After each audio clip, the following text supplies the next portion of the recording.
దేవుని యొక్క మహాకృపను బట్టి, ఆయన ఉన్నతమైన కృపను బట్టి ఈరోజు కొన్ని విషయాలు పరిశుద్ధ బైబిల్ గ్రంథంలో నుంచి దేవుని యొక్క మాటలు మనం నేర్చుకోవడం, జాగ్రత్తగా దేవుని మాటలు మనం వినడానికి మనం ప్రయత్నం చేద్దాం. పరిశుద్ధ బైబిల్ గ్రంథంలో చదవబడిన 33వ కీర్తన 5వ వచన భాగాన్ని మనం చదువుకొని దేవుని సన్నిధిలో మనం ముందుకు కొనసాగుతాం. ఆయన నీతిని న్యాయమును ప్రేమించుచున్నాడు, లోకము యెహోవా కృపతో నిండి ఉన్నది. అందరూ బైబిల్ గ్రంథం తీయండి, అందరూ పరిశుద్ధ బైబిల్ గ్రంథం తీయండి. ఆ వాక్యం తీసి ఒకసారి పురుషులు స్త్రీలు అందరము దేవుని వాక్యాన్ని చూద్దాం. అందరం కలిసి ఒకసారి ఆ మాటను చదివితే, గట్టిగా గంభీరంగా ఆ మాటను చదివితే అది మనకెంతైనా దీవెన అని నేను అనుకుంటున్నాను. కాబట్టి సమయంలో అందరూ కలిసి ఆ మాటను మనం చదవడానికి ప్రయత్నం చేద్దాం. ఒకసారి చదువుదామంటారా? అందరూ తీశారా బైబిల్ గ్రంథం? ఓకే, రైట్, చదువుదాం. ఆయన నీతిని న్యాయము ప్రేమిస్తున్నాడు, కాస్త గట్టిగా చదువుదాం. ఆయన నీతిని న్యాయమును ప్రేమించుచున్నాడు, లోకము ఆయన కృపతో ఉన్నది. రైట్. ఈరోజు మనం వినబోతున్న మాట ఏమిటంటే నింపుదల, నింపబడటం గురించి మనం నేర్చుకుంటున్నాం. నింపబడటం గురించి మనం నేర్చుకుంటున్నాం. దేని చేత మనం నింపబడాలి, దేని చేత నింపబడుతున్నాం అనే విషయాలు ఈరోజు మనం నేర్చుకోబోతున్నాం. జాగ్రత్తగా దేవుని మాటలు మీరు విని నేర్చుకొని ప్రభు సన్నిధిలో చక్కని మాటల ద్వారా మనము మరి ప్రభు సన్నిధిలో ముందుకు కొనసాగాలని నేను మీకు తెలియజేస్తున్నాను. జాగ్రత్తగా దేవుని యొక్క మాటలు మనం విందాం. ప్రభునందు మిక్కిలి ప్రియులరా, ఇక్కడ 33వ కీర్తన 5వ వచనంలో దేవుని వాక్యంలో ఇలా రాయబడుతూ ఉంది. ఆయన ఏమంటున్నాడంటే, ఆయన నీతిని న్యాయమును ప్రేమించుచున్నాడు, లోకము యెహోవా కృపతో నిండి ఉన్నది. లోకము దేనితో నింపబడి ఉంది చెప్పండి? దేవుని యొక్క కృపతో లోకము నింపబడి ఉన్నది. నిజమే, లోకమంతా దేవుని కృపతో నింపబడి ఉన్నది. ఈ మాటనే మరొకసారి మనం ధ్యానం చేస్తే 119వ కీర్తనలోకి వెళ్ళి 64వ శరణాన్ని ఒకసారి మనం చదివితే అక్కడ కూడా అంటాడు. 119వ కీర్తన 64వ వచనం, యెహోవా భూమి నీ కృపతో నిండి ఉన్నది. స్తోత్రం చెబుదాం గట్టిగా. యెహోవా భూమి నీ కృపతో నిండి ఉన్నది. ఎంత చక్కని మాట వినాలి జాగ్రత్తగా. ఇక్కడ ఏమంటున్నాడంటే, లోకము యెహోవా కృపతో నిండి ఉన్నది అన్నాడు. లోకము యెహోవా కృపతో నింపబడి ఉన్నది అన్నాడు. అక్కడ 119వ కీర్తన 64వ వచనంలో అంటున్నాడు, యెహోవా భూమి నీ కృపతో. భూమి అన్న లోకము అన్న ప్రియులారా ఒకటే అర్థము. లోకమంతా కూడా, భూమంతా, భూమి లోకము అంతా ఒకటే. కానీ రెండు కూడా దేనితో నింపబడ్డాయి అంటే దేవుని యొక్క కృపతో నింపబడ్డాయి. దేవుని కృపతో నింపబడ్డాయి. ప్రియులారా జాగ్రత్తగా ఆలోచన చేద్దాం. దేవుని కృప మానవునికి ఎలా సహాయపడుతుంది? భూమి మీద దేవుని కృప ఉన్నది, అది వాస్తవం. పరిశుద్ధ బైబిల్ గ్రంథంలో తండ్రి అయిన దేవుడే తన ప్రవక్తలు, తన పరిశుద్ధులు వారి చేత దేవుడు రాయించి దేవుని యొక్క వాక్యంలో పెట్టాడు. ఏమంటున్నాడు అంటే, భూమి దేవుని కృపతో నింపబడింది, భూమి యెహోవా కృపతో నింపబడింది. లోకములో దేవుని కృప నిండారుగా ఉన్నది. యెహోవా కృప చేత లోకము భూమి నింపబడి ఉన్నది అని దేవుని యొక్క వాక్యంలో రాయబడి ఉన్నది. అయితే దేవుని కృప లోకములో ఉంది. దేవుని కృప లోకములో ఉండి మనల్ని ఏమి చేస్తుంది? మనకి ఎలా సహాయం చేస్తుంది? దేవుని కృప ద్వారా మానవునికి కలిగే లాభం ఏమిటి? ఒకవేళ దేవుని కృప లేకపోతే మానవునికి వచ్చే నష్టం ఏమిటి? కొన్ని విషయాలు నేను ఉపోద్ఘాతంగా 2-3 మాటలు చెప్పి నేను మిమ్మల్ని వాక్యంలోనికి తీసుకొని వెళతా. యోవేలు గ్రంథము, మొట్టమొదటిగా యోవేలు గ్రంథము 2వ అధ్యాయం 13వ వచనాన్ని మనం చదువుదాం. యోవేలు గ్రంథము 2వ అధ్యాయం 13వ వచనం త్వరగా చదువుదాం. యోవేలు గ్రంథం, నీ దేవుడైన యెహోవా కరుణావాత్సల్యములు గల వాడును, శాంతమూర్తియు, అత్యంత కృపగల వాడునయుండి తాను చేయనుద్దేశించిన కీడును చేయక అమ్మా పశ్చాత్తాపపడును. Praise the lord. హల్లెలూయా. మన దేవుడైన యెహోవా అత్యంత కృపగలవాడు కనుక ఆయన చేయనుద్దేశించిన కీడు చెయ్యట్లా. జాగ్రత్తగా వినా. మన దేవుడు ఎవరు? మనం ఆరాధిస్తున్న దేవుడు ఎవరు? మనం ఆరాధిస్తున్న దేవుడు ఎవరు? అత్యంత కృప కలిగినటువంటి దేవుడు. కరుణ వాత్సల్యము కలిగినటువంటి దేవుడు. కాబట్టి ఇప్పుడు ఆయన ఏం చేస్తున్నాడట? ఆయన చెయ్యాలనుకున్న కీడు చెయ్యకుండా, చెప్పండి, ఆయన చెయ్యాలనుకున్న కీడు చెయ్యకుండా ఆయన ఆపుతున్నాడు. జాగ్రత్తగా వినాలి. అందుకే దేవుని కృప భూమి మీద నిండి ఉన్నది. దేవుని కృప లోకములో నిండి ఉన్నది.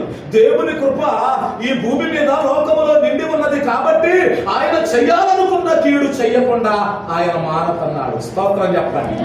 మొట్టమొదటిగా ఆయన కృప మన జీవితంలో ఎలా ఉన్నదంటే కీడు జరగకుండా చేస్తాడు. ఏం జరగకుండా చెప్పండి? కీడు జరగకుండా చేస్తాం. అయ్యా ఇదిగో నిన్నే ఏదో కీడు సంభవించింది అనుకున్నా, కానీ కీడు రాలేదయ్యా. ఏదో కీడు సంకోచించింది మా జీవితంలో, ఏదో కీడు రాబోతుందని భయపడ్డాం, ఏదో కీడు జరుగుతుందని అనుకున్నాం, ఏదో అశుభమైన వార్త, వినకూడని వార్త వినే పరిస్థితులు మా జీవితంలోకి వచ్చాయి. కానీ ఆ కీడు నుంచి మేము తప్పించబడ్డాం.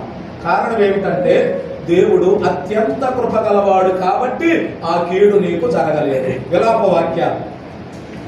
వాక్యాలు 3వ అధ్యాయం 22వ వచనం.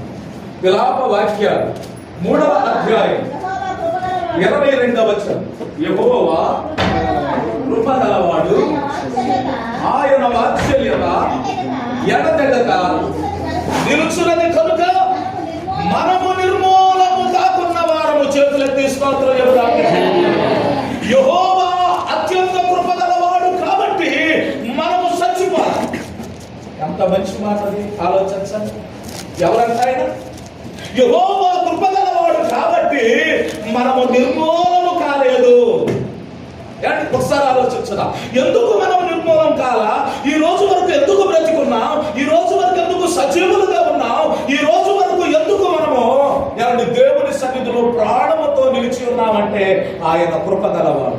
చెప్పండి, ఎవరైనా ఆయన కృప కలిగినటువంటి, ఎంత కృప కలిగినటువంటి వాడో మనం ఆలోచించాలి. ఎంత కృప కలిగినటువంటి వాడో మనం ఆలోచించాలి ప్రియులారా. ఒకటి, ఆయన కృపగలవాడు కాబట్టి ఆయన చేయాలనుకున్న కీడు చెయ్యలేదు. ఆయన కృపగలవాడు కాబట్టి ఆయన నిర్మూలము చేయాలనుకున్నాడు, మనము నిర్మూలము కాలేదు. 3వది చదువుదాం. 1 దినవృత్తాంతాల గ్రంథము 21వ అధ్యాయము 13వ వచనం. 1 దినవృత్తాంతాల గ్రంథము 21వ అధ్యాయము 13వ వచనం. త్వరగా చదవాలి, త్వరగా. అందుకు దావీదు, నేను మిక్కిలి ఇరుకులో చిక్కుకొని ఉన్నాను. యెహోవా మహాకృప గలవాడు, నేను మనుషుల చేతిలో అడక ఆయన చేతిలోనే. ఆమేన్, హల్లెలూయా.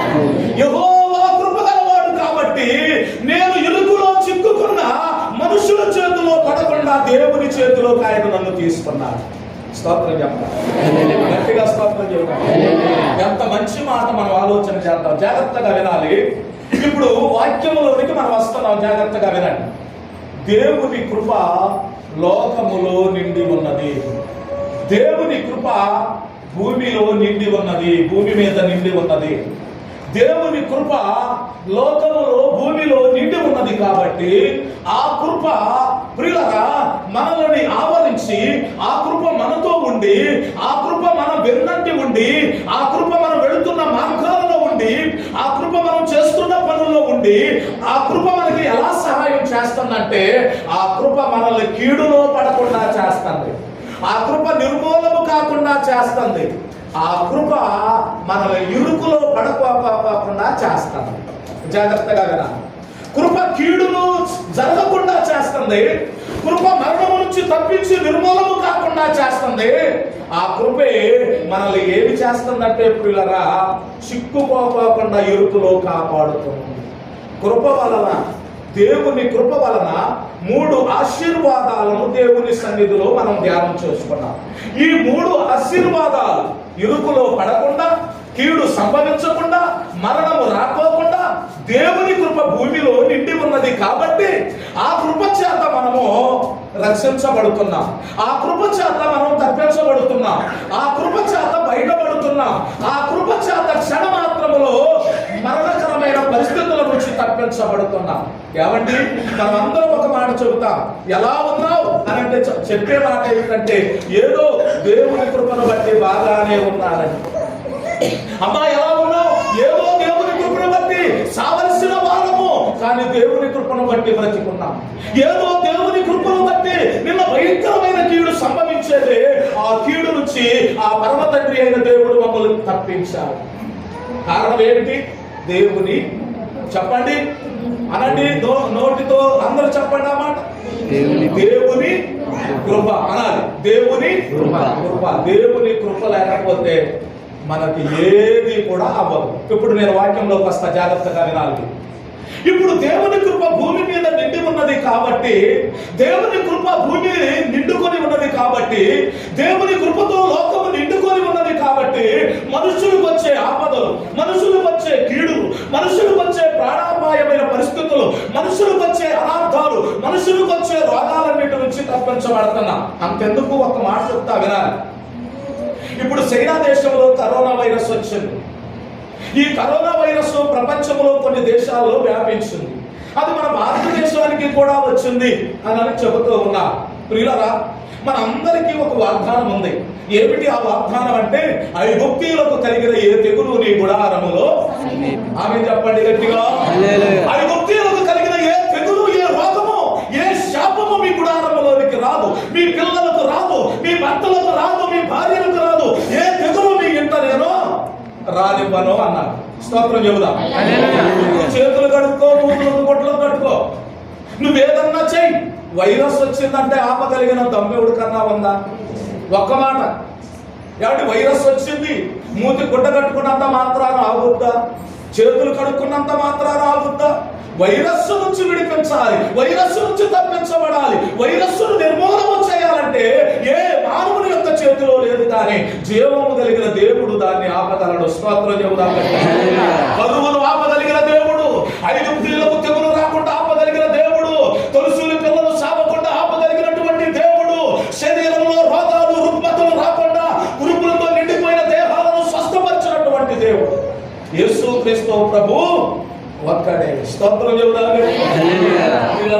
ఇప్పుడు ఈ కరోనా వైరస్ కి మందు ఎవరు కనుక్కున్నారంటే ఇజ్రాయేలీలు మాత్రమే కనుక్కున్నారు. ఇజ్రాయేలీలు ఎందుకంటే వారు దేవుని నమ్మినటువంటి వారు, దేవుని కొరకు రాష్ట్రం కలిగి పౌరుషం కలిగి బ్రతుకుతున్నటువంటి వారు. వారు 90 రోజులు ఆ మందును విడుదల చేయబోతున్నారు. ఆ ఆధిక్యత ఇజ్రాయేలు దేశానికి ఎందుకు ఇచ్చాడు అనంటే, ఆ దేశము దేవుని యందు భయభక్తులు కలిగిన దేశము, ఆ దేశము మీద దేవుని కృప ఉంది. స్తోత్రం చెప్పండి.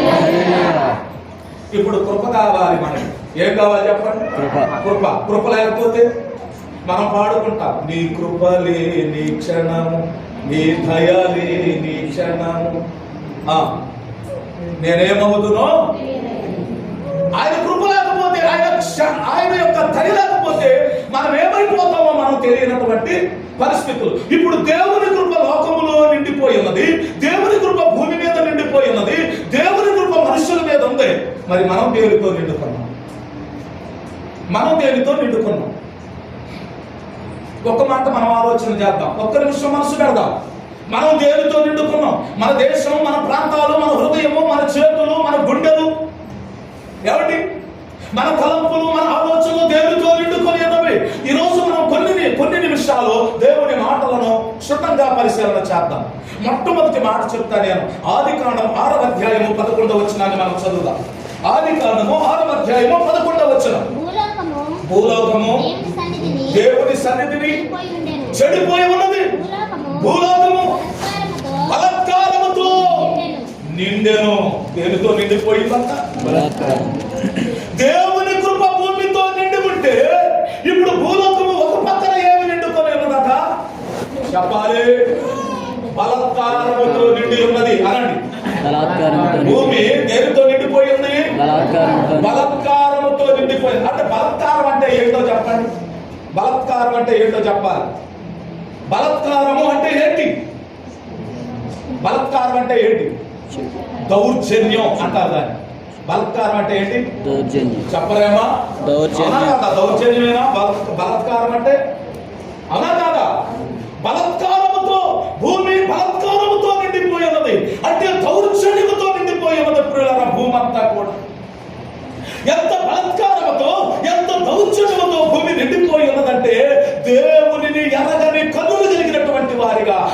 అంతా కూడా బలాత్కారముతో నిండిపోయింది.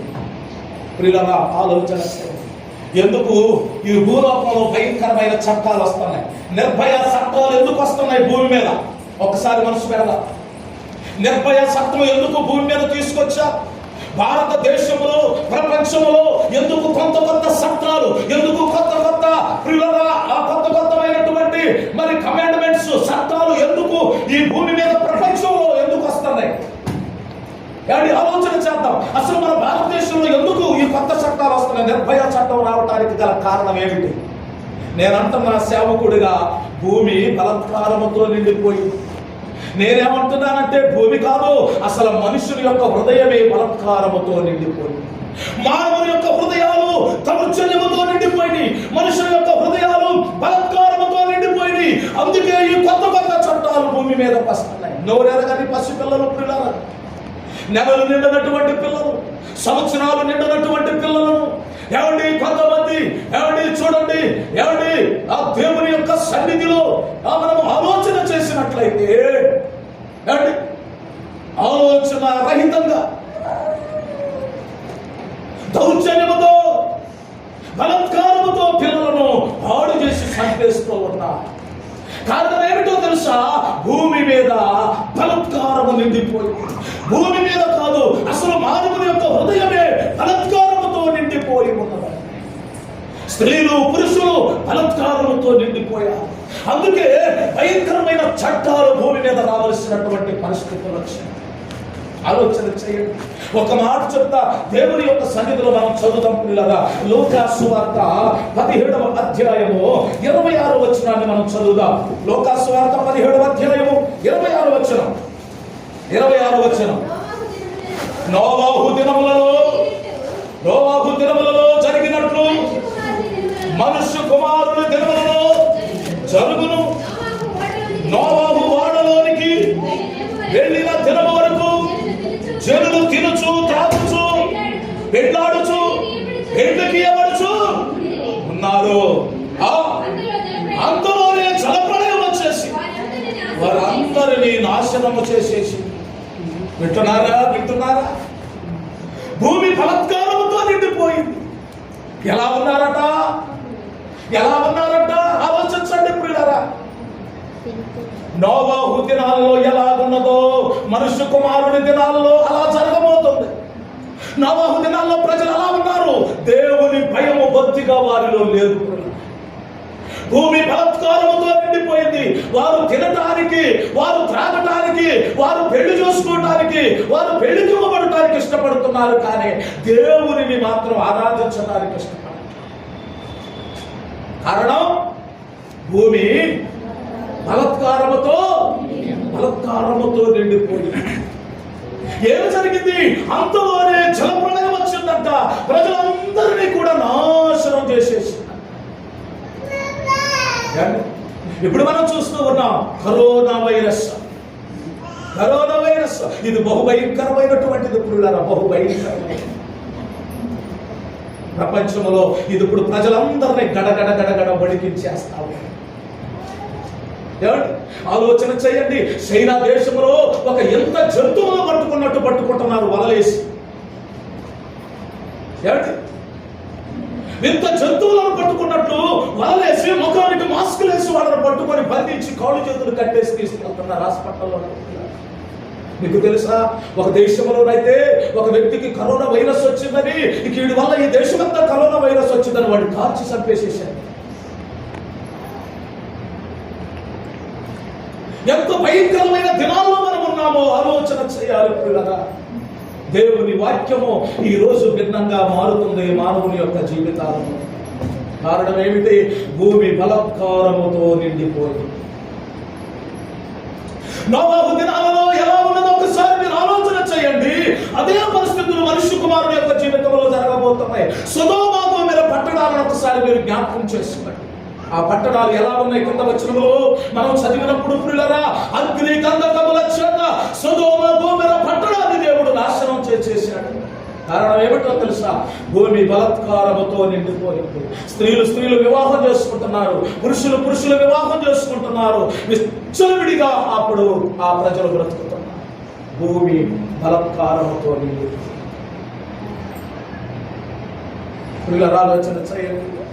రోమీయులకు రాసిన పత్రిక 3వ అధ్యాయము 15వ వచనం చదువుదాం. 15వ వచనం చదువుదాం. అమ్మా, రక్తము సిందించడానికి వారి పాదములు పరిగెత్తుచున్నవి. దేనికి పరిగెత్తుతున్నాయంట? రక్తము సిందించడానికి వారి పాదాలు పరిగెత్తుతున్నాయి. వారి హృదయము బలత్కారముతో నిండి ఉన్నది కాబట్టి రక్తము సిందించడానికి వారి పాదములు పరిగెత్తుతున్నాయి. 16వ వచనం. నాశనమే అమ్మా, నాశనమును కష్టమును వారి మార్గాలలో ఉన్నాయి. రక్తము సిందించడానికి పరిగెత్తుతున్న వాడి పాదాలు, వారి మార్గంలో ఏమున్నాయంట? నాశనం ఉంది, కష్టం ఉందంట వారి మార్గంలో. తర్వాత వచనం, శాంతి మార్గము వాడికి తెలియదు. ఎందుకంటే వారి హృదయము బలత్కారముతో నిండి ఉన్నది కాబట్టి శాంతి మార్గము తెలియదు, సమాధాన మార్గము తెలియదు. వారి కన్నుల ఎదుట దేవుని భయం అస్సలు లేదు. ఏమి లేదు చెప్పండి? దేవుని భయం. ఈ రోజు వారి కన్నుల ఎదుట దేవుని భయం లేదు. యవనస్తుల కన్నుల ఎదుట దేవుని భయం లేదు. యవనస్తుల కన్నుల ఎదుట దేవుని భయం లేదు. వివాహమైన స్త్రీలు పురుషుల ఎదుట వారి కన్నుల ఎదుట దేవుని భయం లేదు. చిన్న పిల్లవాళ్ళకి కూడా దేవుని భయం లేదు. తల్లిదండ్రుల భయం లేదు, దేవుని భయం లేదు. కారణం ఏమిటంటే భూమి బలత్కారముతో నిండిపోయిందంట. ఎంత కఠినమైన మాట పిల్లరా! వారి పాదములు రక్తాన్ని సిందించడానికి పరిగెత్తుతున్నాయి. వారు వెళ్ళే మార్గము కష్టము, శ్రమలు, ఇరుకులు, ఇబ్బందులు ఉన్నాయంట. ఏమంటే శాంతిని గురించిన ఆలోచన వారికి లేదు. వారి కన్నుల ఎదుట దేవుని భయము. స్తోత్రం చెప్పండి గట్టిగా. ఎవరి కన్నుల ఎదుట, ఎవరి హృదయం అయితే చెప్పండి బలత్కారముతో నిండి ఉన్నదో వారి కన్నుల ఎదుట దేవుని భయము లేదు. దేవుని భయం. దేవుడేమో కృపతో నింపుతుంటే నువ్వు బలత్కారముతో నింపుతున్నా. దేవుడు కృపతో నింపుతుంటే లోకాన్ని, దేవుడు కృపతో భూమిని నింపుతుంటే నువ్వు భూమిని, లోకాన్ని దేనితో నింపుతున్నావు?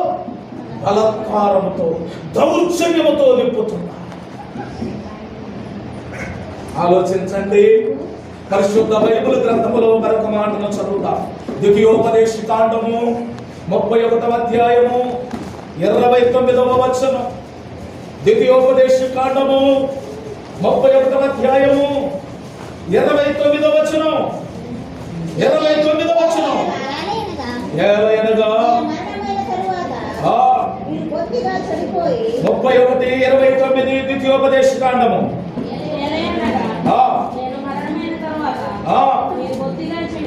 బొత్తిగా చెడిపోయి నేను మీకు ఆజ్ఞాపించిన మార్గమును తప్పుదురనియు ఆ దినముల అంతమందు కీడు మీకు ప్రాప్తమగుననియు నేనెరుగుదును. మీరు చేయు క్రియల వలన యెహోవాకు పాపము పుట్టించినట్లుగా ఆయన దృష్టికి కీడైన దాన్ని చేస్తారు. ఏం చేస్తారంట? దేవునికి పాపము పుట్టించేవారిగా, దేవునికి రోషం పుట్టించేవారిగా, దేవుడు కోపోద్రేకుడు ఉన్నట్లుగానట మనం ఏం చేస్తామంట? ఆయన ఎదుట కీడును చెప్పండి, చెప్పండి. ఆయన ఎదుట ఏం చేస్తామంట? కీడును జరిగేస్తాం. ఎవరు కీడు చేసేది చెప్పండి? హృదయము బలత్కారముతో నిండిపోయింది. దేవుడు మనము బలత్కారముతో ఉండటానికి కాదండి భూమి మీద పుట్టించు. దేవుడు మనల్ని ఈ భూమి మీద వచ్చింది పిల్లరా దేవుని కృపను పొందుకొని, దేవుని కృపను బట్టి నడుచుకొని, దేవునికి మహిమకరంగా బ్రతకటానికి ఆయన ఈ భూమిని, లోకాన్ని కృపతో నింపితే మనమేమో ఆయన కృపను పక్కకు నెట్టేసేసి, ఆయన కృపను పక్కకు త్రోసేసేసి మనము భూమిని బలత్కారముతో నింపుతున్నాం. చూడండి, ఆలోచన చేయండి. అందుకే ఆయనకి కోపము పుట్టించడానికట ఆయన ఎదుట ఏం చేస్తున్నామంట? మనం ఏంటి ఆయన ఎదుట మనము కీడు చేస్తా ఉన్నాము. ఆ దినముల అంతమందు కీడు మీకు ప్రాప్తమగునని మీరు చేయు క్రియల వలన యెహోవాకు కోపము పుట్టించున్నట్లుగా ఆయన దృష్టికి కీడైన దాన్ని చేస్తారు. దేవునికి కోపం పుట్టించేటట్టుగా ఆయన దృష్టికి అట కీడును చేస్తామంట. మరొక మాట చెప్పనా? చదువుదాం. రోమా పత్రిక 3వ అధ్యాయము 15వ వచనం. రోమా పత్రిక 3వ అధ్యాయము 15వ వచనం. రక్తము సిందించుటకు వారి పాదము చూడండి పరుగెత్తుచున్నది. పిల్లలు ఆలోచన చేయండి. దేవుని వాక్యములో భూమి బలాత్కారముతో నిండిపోయి ఉన్నది. నేనంతా భూమి కాదు, లోకము కాదు, కానీ మనుషులమైన మనమే దౌర్జన్యముతో బలాత్కారముతో నిండిపోయాము. 2వ మాట చెప్తాను, మనము దేనితో నిండిపోయామో చెప్తా. చూడండి పిల్లరా, కీర్తన 10:7వ వచనాన్ని మనం చదువుదాం. 10వ కీర్తన 7వ వచనం చదువుతున్నాం. వారి నోరు శాపముతోను కపటముతోను అమ్మా వంచనతోను నిండి ఉన్నది. వారి నాలుక క్రింద చేతులు పాపము. చేతులెత్తి స్తోత్రం చేద్దాం. ఒకటి, మనము ఎలా నిండుకొని ఉన్నది లోకం అంటే చెప్పండి, బలాత్కారముతో నిండి ఉన్నది. బలాత్కారముతో లోకము నిండి ఉన్నది. రెండవది, మనం ఆలోచన చేస్తే రెండవదిగా ఇక్కడ రాయబడుతున్న మాటలు చూడండి జాగ్రత్తగా. ఆయన ఏమంటూ ఉన్నాడు అన్నట్టు పిల్లరా, వారి నోరు శాపముతోను, వారి నోరు కపటముతోను, వారి నోరు వంచనతోను నిండి ఉన్నది. వారి నాలుక కింద చేటును పాపము. ఇప్పుడు నీ నోరు దేనితో నిండిపోయిందంట? లోకము సంగతి పక్కన పెడదాం, ఇప్పుడు మనిషి దగ్గరకు వద్దాం పిల్లరా. మానవుని యొక్క నోటిని మనం పరిశీలన చేద్దాం. ఇప్పుడు మన నోరు దేనితో నిండిపోయింది చెప్పండి? శాపమట. మన నోటి నిండా శాపాలే, మన నోటి నిండా కపటమే, మన నోటి నిండా వంచన, అబద్ధమే. మన నోరు దేనితో నిండిపోయింది అని అంటే వంచనతో, కపటముతో, శాపాలతో మన నోరు నిండిపోయింది. ఎప్పుడైనా శుభవచనం మన నోటుకుంటా మాట్లాడతాం? ఆలోచించాలి పిల్లరా. బాధ కలిగింది, నొప్పి కలిగిందంటే పిల్లలకు శాపనార్థాలు పెట్టేశారు, భర్తలకు శాపనార్థాలు, భార్యలకు శాపనార్థాలు. మన నోటి గుట్ట శుభవచనము మాత్రమే రావాలి, కానీ మన నోటి గుట్ట అనేకమైన శాపముతో, కపటముతో, వంచనతో కూడిన మాటలు వస్తున్నాయి. కారణం ఏమిటో తెలుసా? మత్తయి యూదులకు శుభవార్త రాస్తుంటాడు, హృదయము నిండిన దానిని బట్టి పెదవులు మాట్లాడు. నీ హృదయములో ఏముందో నీ నోటిలో గుంట అదే వస్తుందట, వేరేది రాదు. పప్పులో, ఆ కొట్టుడు పప్పులో పిల్లలు ఆ గోతిలో ఏ నీళ్లు ఉన్నాయో మనం కొట్టినప్పుడు దాని నోటిలో నుంచి అదే నీళ్లు పోస్తాయి. మంచి నీళ్లు నిండి ఉంటే దానిలో నుంచి మంచి నీళ్లు వస్తాయి. ఉప్పు నీళ్లుంటే దాని నోటిలో నుంచి ఉప్పు నీళ్ళే వస్తాయి పిల్లలు. చేదు నీళ్లుంటే చేదు నీళ్లు వస్తాయి, తీయటి నీళ్లుంటే తీయటి నీళ్లు వస్తాయి. అలాగే భూమిలో ఏ నీళ్లు ఉన్నాయో ఆ నీళ్లే, ఆ పంపు, ఆ మోటార్ వదులున్నట్లుగా నీ హృదయంలో ఏదుందో నీ నోరు కూడా అదే మాట్లాడుతుంది. ఇప్పుడు నీ హృదయము దేనితో నిండిపోయిందంట? శాపము, కపటము, వంచన. ఇవన్నీ నీ హృదయములో నిండిపోయి. ఏమండి, దేవుని కృప ఎంత విస్తృతంగా పనిచేస్తే, దేవుని కృప భూలోకం అంతా నిండుకొని ఉంటే, దేవుని కృప భూమంతా నిండుకొని ఉంటే, నీ నోరు, నీ నాలుక ఏమండి ఆ సమస్తమును కూడా చెడిపోయి అదంతా కూడా పాపముతో, శాపముతో నిండుకొని ఉంటే ఈ కృప నీ జీవితంలో ఎలా పనిచేస్తుంది? ఏంటి, ఇలాంటి కరోనా వైరస్లు కాదండి, ఇంకా ఎంత భయంకరమైన తెగుళ్ళు మన జీవితంలోనికి రాబోతున్నాయో. కారణం ఏమిటంటే మనము నిండుకోవలసిన రీతిలో నిండుకోవట్ల, మనము నిండుకోవలసిన రీతిలో నిండుకోవట్ల. దేవుడు అన్నాడు, నీ నోరు బాగుగా తెరువు, దాన్ని నేను నింపుతా, నీ కడుపులో నుంచి జీవజల నదులు ప్రవహింపజేస్తానంటే మన నోటిలో ఏమి నింపుకుంటా ఏమంటున్నాము? శాపమును నింపుకుంటున్నాము మనలో. అది దేవునికి మహిమ కాదు, నీకు ఎంత మాత్రము ఆశీర్వాదమో. రోమాపత్రిక 3వ అధ్యాయము 14 వచనాన్ని ఒకసారి చదువుదామా? రోమాపత్రిక 3వ అధ్యాయము 14వ వచనం. వారి నోటి నిండా శపించుటయు పదయు ఉన్నది. ఏముందంట నోటి నిండా? మన దేవుడు కోరుకుంటున్నాడు మన నోటి నిండా నవ్వు ఉండాలి, మన నోటి నిండా స్తుతి ఉండాలి, మన నోటి నిండా దేవునికి యెహోవా బలులు, స్తోత్ర బలులు అర్పించాలి. కానీ ఏముంది మన నోటిలో? ఏమా? శపించుటయు పదయు వారి నోటిలో నిండి ఉన్నది. జాగ్రత్తగా ఆలోచించండి ప్రియులారా. అందుకే మన నోటితో శాపవచనం పలకూడదు అండి. పిల్లోడు ఎప్పుడైనా ఒక పిలుపు 2 పిలుపులు వేసినప్పుడు పలకపోతే ఎలా ఏడ చచ్చినవురా అనకూడదండి. సాగనన్నా సాగారా అనకూడదు. మన నోటిలో నుంచి శుభవచనము రావాలి, కానీ శాపవచనం రాకూడదు. ఒకవేళ శాపవచనం నీ నోటి కొట్టి వచ్చిందంటే నీ హృదయము ఆ శాపముతో నిండి ఉన్నది, నీ హృదయము ఆ పాపముతో నిండి ఉన్నది, నీ నాలుక కింద చేటును పాపమును ఉన్నవి. కాబట్టి నీ నోటిలో నుంచి ఆ మాటలు వస్తాను. నువ్వేది కోరుకుంటే అది ఇస్తాడు కదా, నువ్వు ఏది కోరుకుంటే అది ఆయన నెరవేరుస్తాడుగా. ఆయనకు ఆమేననే పేరు ఉన్నది, ఆయన ఆమేనుడు వాడు. నువ్వేదంటావో అది ఆయన పైనుంచి ఆమేన్ అంటాడు, జరుగుద్ది కట్టే. అందుకే చెప్పండి ఆయన ఏమంటున్నాడు? వారి నోరు శాపముతోనూ కపటముతోనూ వంచనతోనూ. 13వ వచనం చదవండి. రోమాపత్రిక 3వ అధ్యాయము. వారి బొత్తుక తరచున సమాధి, వారు తమ నాలుకతో మోసం చేస్తారు. సర్ప విషయం ఉంది. ఎంత కఠినమైన మాటలు. నోరు నిండిపోతుంది ప్రియులారా, నోరు బహు భయంకరంగా నిండిపోతుంది, సెప్టిక్ ట్యాంక్ లాగా. హల్లెలూయా, స్తోత్రం చెప్పండి గట్టిగా. నోరు శాపముతో కపటముతో వంచనతో నిండిపోతుంది. కాబట్టి అరుస్తున్నాడు, వారి నాలుక కింద సర్ప విషం ఉంది. సర్ప విషం ఉంది. పాపకర్మణ మాటలతోనే చంపేస్తారని. వారి మాటలో చంపేసేసి ఎలా ఉంటాయండి? పాము కలిసినా కొద్దిసేపు బతుకుతాడేమో, కానీ కొంతమంది మాటలు వెంటనే చంపేసేసేస్తాయి. పాము కంటే విషయంగా, పాము కంటే తక్కువ టైంలో ఎక్కేస్తాయండి తన నరనరాలు.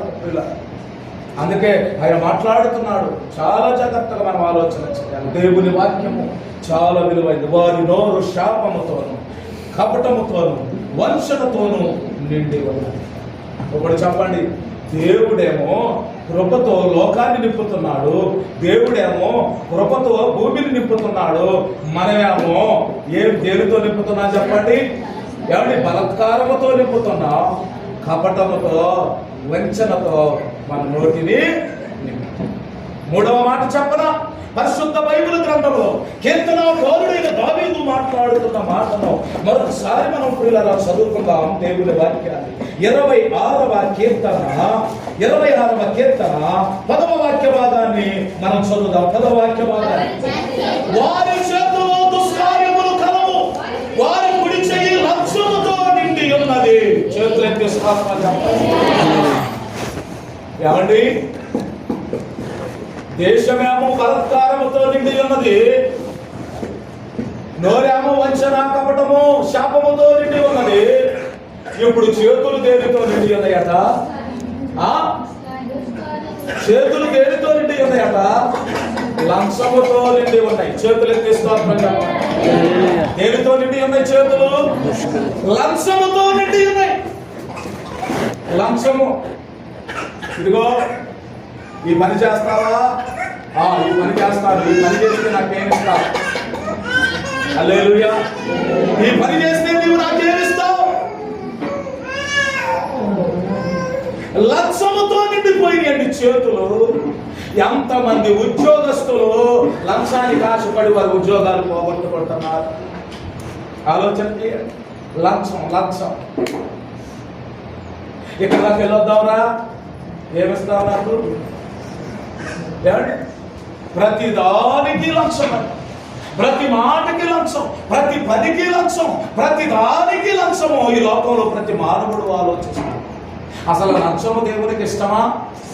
లంచాన్ని దేవుడు ఇష్టపడుతున్నాడా? లంచాన్ని దేవుడు లక్ష్య పెట్టే దేవుడేనా? ప్రియులారా, ఆలోచన చేద్దాం. ద్వితీయోపదేశ కాండములో ఒక మాటను మనము పరిశీలన చేసుకుందాం. ఆయన ఎలాంటి వాడు? దేవుని సన్నిధిలో నుంచి ప్రియులారా, ఆయన లంచాన్ని లక్ష్య పెట్టేవాడా, లంచాన్ని తృణీకరించేవాడు? ఒకసారి మనము ఆలోచన చేసుకుందాం. దేవుని యొక్క వాక్యములో నుంచి మనము ధ్యానం చేద్దాం. పరిశుద్ధ బైబిల్ గ్రంథములో ద్వితీయోపదేశ కాండము 10వ అధ్యాయము 17వ వచనం. ద్వితీయోపదేశ కాండము 10వ అధ్యాయము 17వ వచనము.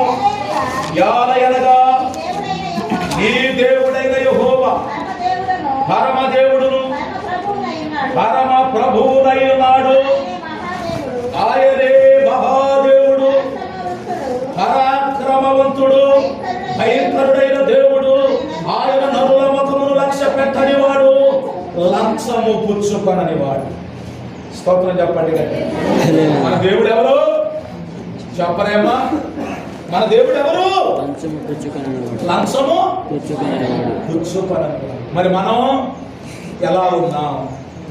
ఆలోచన చేద్దాం.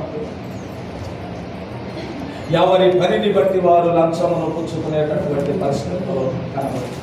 మన దేవుడు భయంకరుడు, లంచము పుచ్చుకొనని వాడు. ఒక మాట అంటాడు, మనందరికీ తెలుసు కదా. 15వ కీర్తనలో ప్రియులారా 5వ వచనాన్ని, దేవుని వాక్యాన్ని చదువుదాం.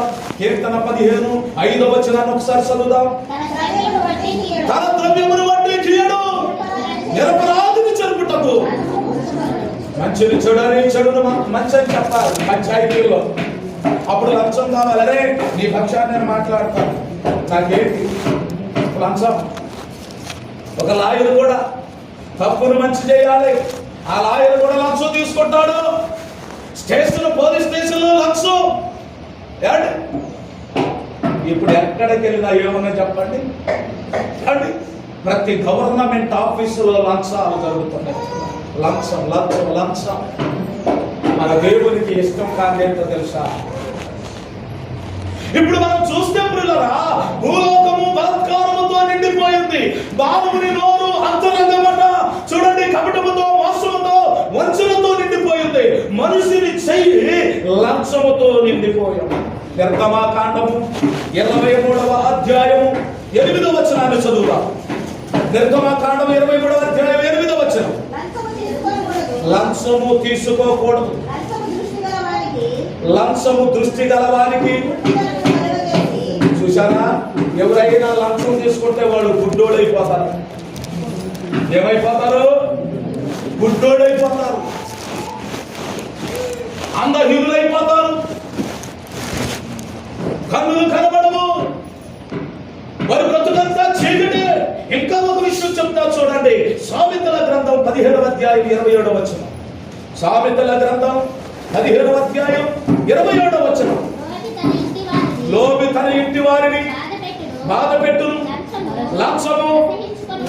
లంచమును అసహించుకునేవాడు బ్రతుకుతాడు, లంచాన్ని తీసుకునేవాడు చస్తాడు. చూశారండి, లంచము తీసుకునేవాడు ఏమవుతాడట? చచ్చిపోతాడు. 17వ అధ్యాయం 23వ వచనం కూడా చూడండి. సామెతల గ్రంథములో 17:23. న్యాయ విధిని చెరుపుటకై దుష్టుడు బడిలో నుండి లంచము పుచ్చుకొను. న్యాయాన్ని చెరపటానికి, న్యాయాన్ని అన్యాయంగా, నీతిని అవినీతిగా, ఎవరి సత్యాన్ని అబద్ధంగా మార్చడానికట వాడు ఒడు చాపుతాడట లంచాన్ని. హల్లెలూయా. లంచానికి ఒడి చాపుతాడు. మన దేవునికి ఇష్టం కాదు ఏంటి చెప్పండి? ఏమండి, మన దేవునికి ఇష్టము కానిది లంచం. ఇప్పుడు మన చేతులు దేనితో నిండిపోయినాయో చెప్పాలి. దేనితో నిండిపోయింది మానవుడి చేతులు? లంచము. నోరట కపటముతో, వంచనతో, మోసముతో నిండిపోయింది. చెయ్యేమో లంచముతో నిండిపోయింది, ఊరేమో బలత్కారముతో నిండిపోయింది. ప్రసంగి గ్రంథము 9వ అధ్యాయము 3వ వచనాన్ని చదువుదా, 4వ మాట. 3వ మాటను చదువుదా, 4వ మాట. ప్రసంగి గ్రంథము 9వ అధ్యాయము 3వ వచనం. అందరికీ ఒక్కటే గతి సంభవించును, సూర్యుని కింద జరుగు వాటన్నిటిలో ఇది బహు దుఃఖకరము, మరియు నరుల హృదయము చెడుతనముతో నిండి ఉన్నది. హల్లెలూయా. దేనితో నిండిపోయిందంట? చెడుతనం. నోరు దేనితో నిండిపోయింది? చెప్పాలి. నోరు దేనితో నిండిపోయింది? చేతులు దేనితో నిండిపోయింది? ఇప్పుడు హృదయము దేనితో నిండిపోయింది? చెడుతనం. హృదయము దేనితో నిండిందంటండి? చెడుతనం. చెడుతనముతో నిండిపోయింది మానవుని యొక్క హృదయం. ఇలా ఆలోచన చేయండి. అక్కడ అంటున్నారు, నరుల హృదయము చెడుతనముతో నిండి ఉన్నది, వారు బ్రతుకు కాలమంతయు వారి హృదయమందు వెర్రితనముండును, తరువాత వారు మృతుల యొద్దకు పోవుదురు, ఇది దుఃఖకరము. వారి హృదయము చెడిపోయింది, హృదయము చెడిపోయింది, మనసు చెడిపోయింది. ఆలోచన చేయండి. అక్కడే 7వ అధ్యాయము 20వ వచనాన్ని మనం చదువుతాం. ప్రసంగి గ్రంథములో 7వ అధ్యాయము 20వ వచనం. పాపము చేయక మేలు చేయుచుండు నీతిమంతుడు భూమి మీద ఒక్కడు, అందరూ పాపము చేస్తారు. హృదయము చెడిపోయి. ఆదికాండం 6వ అధ్యాయం 5-6 వచనాలు చదివితే, దేవుడట భూలోకమును చూసినప్పుడు నరుని హృదయము చెడిపోయింది. నరుని హృదయం ఏమైపోయింది? చెడిపోయింది. ఊహలు చెడిపోయింది, తలంపులు చెడిపోయింది, సంతపడైపోయింది. నరుని హృదయము చెడుతనముతో నిండిపోయింది. హృదయం అంతా చెడుతనముతో నిండిపోయింది. హృదయం అంతా చెడుతనముతో నిండిపోయింది.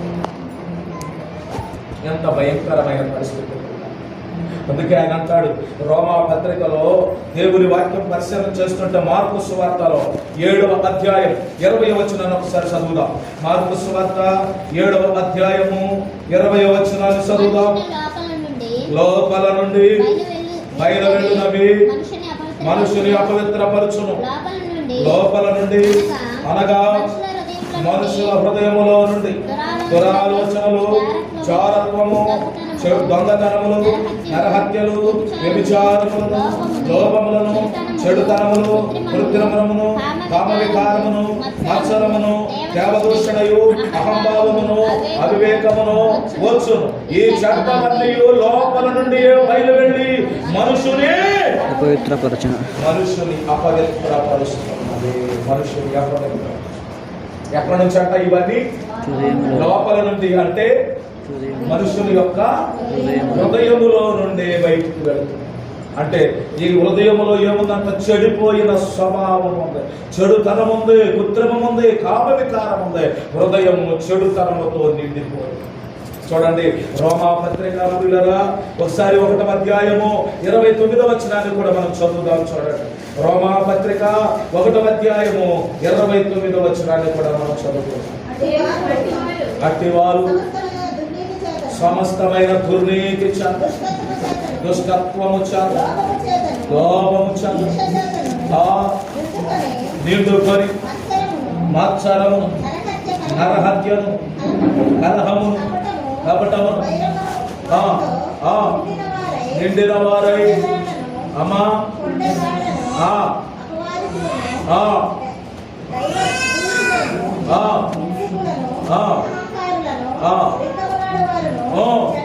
చెడ్డవారు,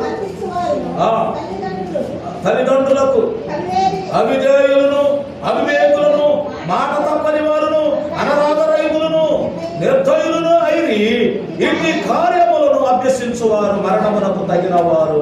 చూడండి దేవుని వాక్యములో మనము చూస్తూ ఉంటే దేవుని భ్రష్ట మనస్సుకు వారిని అప్పగించాడు. ఎవరికి? ఇక్కడ 28వ వచనంలో చూస్తే, మరియు వారు తమ మనస్సులో దేవునికి చోటయ్యనొల్లకపోయేది కనుక చేయరాని కార్యములు చేయుటకు దేవుడు భ్రష్ట మనస్సుకు వారిని అప్పగించాడు.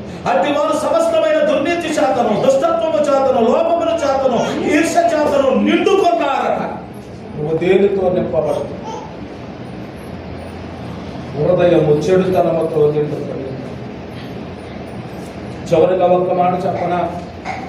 చూడండి, లోకము బలత్కారముతో నిండిపోయింది, నోరు కపటముతో వంచనతో నిండిపోయింది, చేతులు లంచముతో నిండిపోయింది, హృదయము చెడుతనముతో నిండిపోయింది. ప్రియులరా, చివరిగా ఒక మాట చెప్తా చూడండి. ఇర్మియా గ్రంథము 51వ అధ్యాయము 5వ వచనాన్ని మనం చదువుదాం. 5వ వచనాన్ని మనం చదువుదాం. ఇర్మియా గ్రంథము 51వ అధ్యాయము 5వ వచనం. తమ దేవుడును సైన్యములకు అధిపతియగు యెహోవా ఇశ్రాయేలు వారిని, యోధా వారిని విసర్జింపలేదు, కానీ ఇశ్రాయేలు పరిశుద్ధ దేవుని విరోధముగా తాము చేసిన అపరాధములకు వారి దేశము దేనితో నిండుదట? చెప్పండి. అపరాధములతో నిండి ఉన్నది. దేశము అపరాధములతో నిండుతుంది. పిల్లరా, నేను ముగిస్తూ ఉన్న జాగ్రత్తగా దేవుని వాక్యమును మనము చదువుతూ ఉంటే ఇక్కడ రాయబడుతున్న మాట ఏమిటంటే, యెహోవా కృప. ప్రియులారా, యెహోవా కృప అంటే దేవుని యొక్క సన్నిధిలో ఆయన లోకము యెహోవా కృపతో నిండుకొని ఉన్నది అని మనం చదువుకుంటున్నాం. ఆయన నీతిని న్యాయమును ప్రేమించుచున్నాడు. లోకము యెహోవా కృపతో నిండుకొని ఉన్నది. దేవుని కృప లోకంలో ఉంది కాబట్టి మనం చచ్చిపోవట్ల. దేవుని కృప లోకములో ఉంది కాబట్టి మనకు కీడు సంభవించట్ల. దేవుని కృప లోకములో ఉంది కాబట్టి మనము ఇరుకులో, శ్రమల్లో పడిపోవటం లేదు. దేవుని కృప అలా మనకి సహాయం చేస్తాం. కారణం ఏమిటంటే దేవుని కృప లోకము నిండిపోయింది. దేవుని కృపతో భూమి నిండిపోయింది. ఈరోజు ఆ కృప లోకములో ఉంది కాబట్టి ఇన్ని గొప్ప కార్యాలు మన జీవితంలో జరుగుతున్నాయి. నిర్మూలము కాకుండా, శ్రమల పాలు కాకపోకుండా, కీడు సంభవించకుండా, ప్రియులరా ఇరుకులో పడకోకుండా మనము ఉండాలి అంటే దేవుని కృప మనకి ఆవశ్యకం. దేవుని కృప మన జీవితంలో కావాలి. ఆ దేవుని కృప ఉంది కాబట్టి ఈ రోజు వరకు సజీవులుగా ఉన్నాం. అటు దేవుని కృప విస్తరిస్తుంది, దానితో పాటు ఇటు లోకములో చెప్పండి బలత్కారము విస్తరిస్తుంది, కపటము విస్తరిస్తుంది, చెడుతనము విస్తరిస్తుంది. ఏమండి, లంచము విస్తరిస్తుంది. ఈరోజు సేవకుడిగా చెప్తాను, నీవు దేనితో నింపబడ్డా? నేను దేనితో నిండుకుంటున్నా? మనము దేనితో నింపుకుంటున్నాం? మనము దేనితో నింపబడుతున్నాం? ఒక మాట మనము ఆలోచన చేయాలి.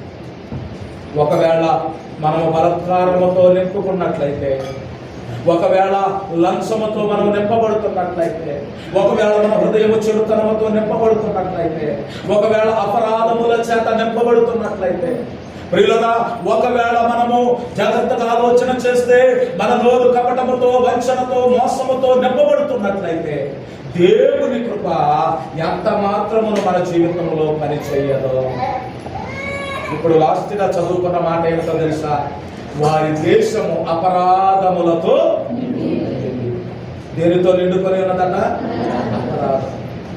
దేశము అపరాధములతో నిండుకుంటే ఖచ్చితంగా దేవుని యొక్క తెగులు ఆ దేశం మీద వస్తుంది.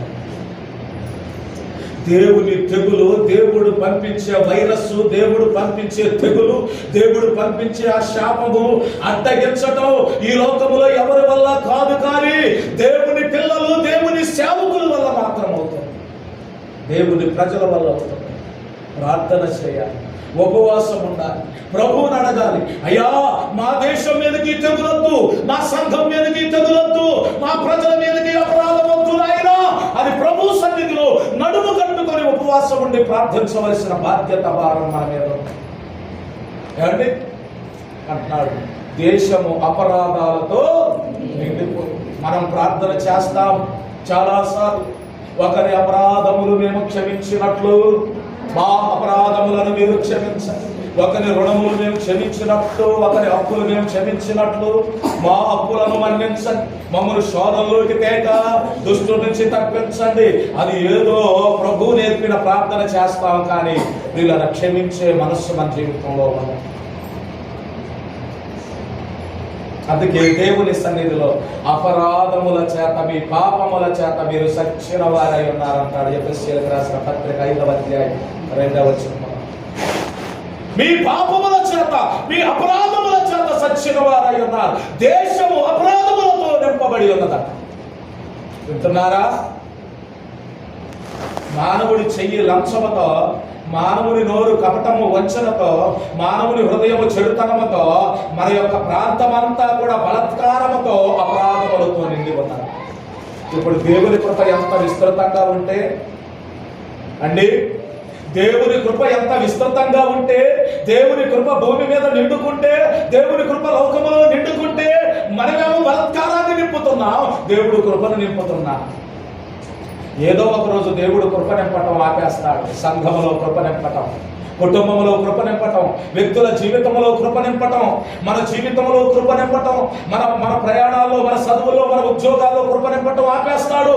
బలత్కారం ఎక్కువైపోయింది, కృప ఆగిపోయింది, తెగులు సంభవించు. ఆ పరిస్థితుల్లో రాకముందే ప్రభునందు ప్రియులారా, మనం దేనితో నింపబడాలో వచ్చే వారము నేను మీకు తెలియజేస్తాను. దేనితో నింపబడితే మనిషికి క్షేమం. ఇప్పటి వరకు మనం నేర్చుకున్నాం, దేనితో మనం నింపబడద్దు. మన చేతులు దేనితో నింపబడద్దు, మన హృదయం దేనితో నింపబడద్దు, మన నోరు దేనితో నింపబడద్దు, మన హృదయం దేనితో నింపబడద్దు, మన గ్రామము, సంఘము దేనితో, మన దేశము దేనితో నింపబడద్దు మనం నేర్చుకున్నాం. వచ్చే వారము ప్రభు చిత్తమైతే మనము దేనితో నింపబడాలి, వేటితో నింపబడితే మనకు ఆశీర్వాదము మనం నేర్చుకున్నాం. ప్రార్థన చేసుకుందాం. కళ్ళలు వంచి కళ్ళు మూసుకున్నాం, ప్రార్థన చేసుకున్నాం. పరమ తండ్రి